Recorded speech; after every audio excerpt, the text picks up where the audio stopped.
Well, hi everybody, thank you for coming, and thank you out there for watching on the internet. This is David Wilcock, that's me. We're talking about my new book, The Synchronicity Key, which is a monumental effort of scholarship. It's got over 700 references in it.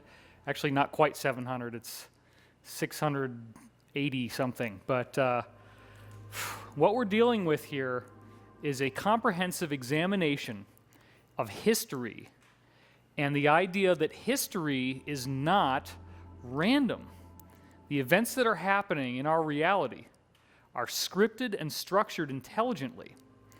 And this goes back to what I was discussing in my previous book. It's now available in paperback. The Source Field Investigations discussed the idea that we are in a living cosmos, that the universe itself is alive.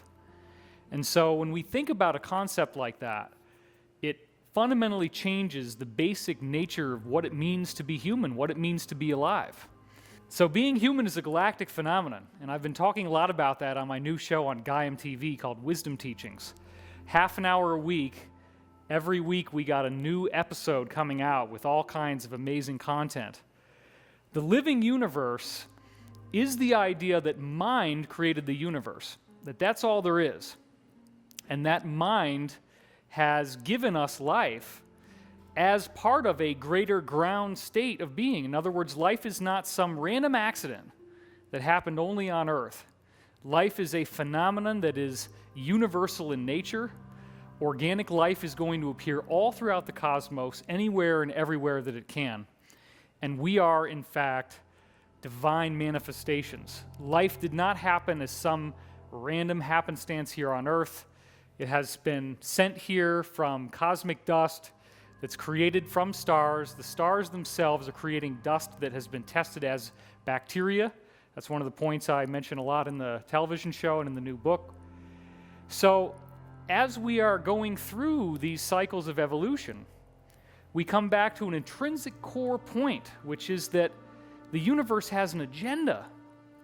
The universe is not just here to let us figure it out on our own.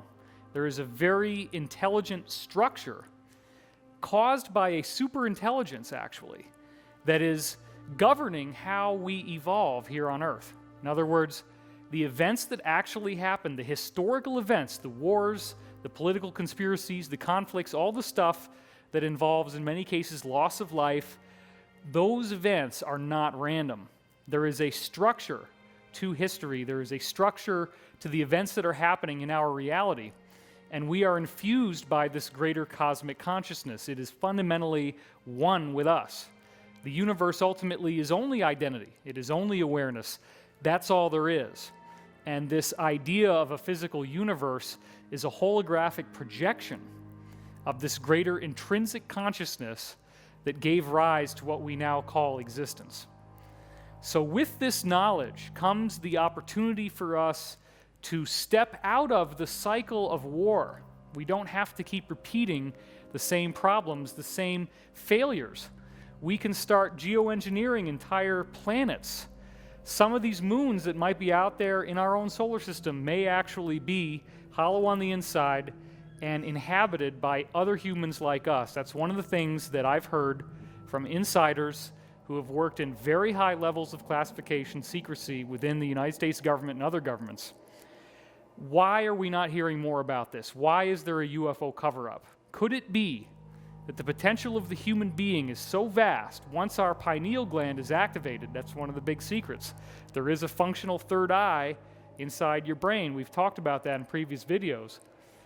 When we get to this pineal activation, is there going to be some sort of transfiguration of the Earth and the way that things have been going on Earth into a happier and more positive age? Now, I will be suggesting that the events that we're now seeing in the world with the disclosure of surveillance and the revelation of there being a global adversary, this oppositional force, it's no longer a conspiracy theory.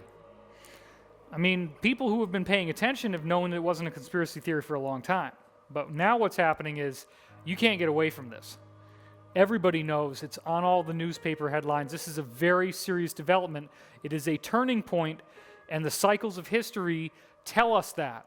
they tell us that there are points where empires collapse. There are points where tyranny falls apart. There are points where cover-ups are exposed. And that it is part of that hero's journey archetype where you have to go to the dark night of the soul and you have to seem to think that all of hope is lost, that the goal cannot be achieved, and only then you have the revelation of how to solve the quest, how to face off against the nemesis and achieve victory. And we are now seeing that critical tipping point happening on a global level where people are really freaked out about this stuff, but there is a happy ending that's going to come out of the whole thing. Now, 9/11 was one of the biggest mysteries I wanted to solve. I said, if history is repeating itself, then is there a cycle comparison for 9/11? And I rewound the clock 539 years, and my God, 539 years ago, within 6 days, there is a corresponding war in Europe called the Battle of Swicino that was the turning point in a much bigger conflict called the 13 Years' War. So this is how it works. This is the cycle science that's all based on this repeating blueprint. And I thought to myself, my gosh, this is such an original discovery. I'm so excited. I broke this through, or not. So then I go online and I start looking at things and I start looking at Masonic symbols and I realize, my God, they knew that there was a companion star that we're orbiting through that has geometry. Now, if this black sun, which ultimately is not negative, okay, I'm saying this is basic, loving cosmos, celestial mechanics, we're orbiting this geometry, it will change our DNA as we go through it, and it's governing these cycles of time. That energy is driving us through the ascension process, and they probably inherited this, my supposition is, from positive extraterrestrials, and it all got contorted out of control and became something negative it was never intended to be originally. And again, it all comes back to the idea that the basic pattern that the black sun generates, which is, again, not negative, it's just celestial mechanics, a basic loving cosmos that's pushing us through ascension, generates this pattern, and we come into alignment with it at the end of the cycle. This is the providence of that symbol. This symbol literally shows you the conjunction that happens at the end of 25,000 years, which is encoded into this passage. The great order of ages is born again, and it creates a transmutation, a movement into the light body, which is what this prophecy actually said. So all of this stuff works together very nicely. The conjunctions all fit together, and what we're seeing is that the Merkaba here, this pattern, divides up into 12 cycles. We have the bubbles, the close-packed spheres, and it's the same historical events that keep repeating, each cycle being 2,160 years in length, an age of the zodiac.